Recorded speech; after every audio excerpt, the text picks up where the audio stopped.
அனைவருக்கும் மார்கழி திருநாள் நல்வாழ்த்துக்கள். இன்னைக்கு மார்கழி 5வது நாள். திருப்பாவையோட 5வது பாசுரம் என்னன்னு பார்க்கலாமா?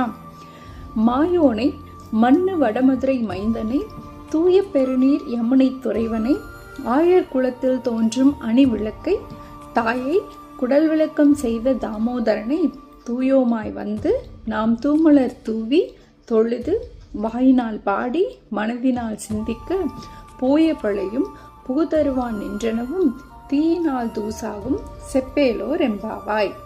இதுக்கு என்ன பொருள்னா, மாயன் அப்படின்னா பாவங்களை மாயமாக மறைய செய்யும் பெருமாள். மண்ணுதல் அப்படின்னா நிலை பெற்றிருத்தல் அப்படின்னு அர்த்தம். வடமதுரைன்னா மதுராவை சொல்றாங்க.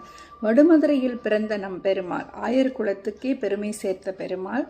ஒரு சமயம் யசோதா அம்மா வந்து கண்ணனை இடுப்பை சுற்றி கயிறு போட்டு கட்டி வச்ச அந்த இன்சிடென்ட், தாமோதரனை அதை மென்ஷன் பண்ணிட்டு, அத்தகைய இறைவனை மலர தூவி வணங்கி வாயினால் பாடி மனதினால சிந்தனை பண்ணி தொழுதோம்னா, நாம் செய்த முந்தைய பிழைகளும் பாவங்களும், இனி செய்ய போகிற அறியாமையால் செய்ய போகிற பிழைகளும் தீயினுள் தூசு பொசுங்குவது போல பொசுங்கி போகும் என்று ஆண்டாள் நாச்சியார் குறிப்பிடுகிறார்.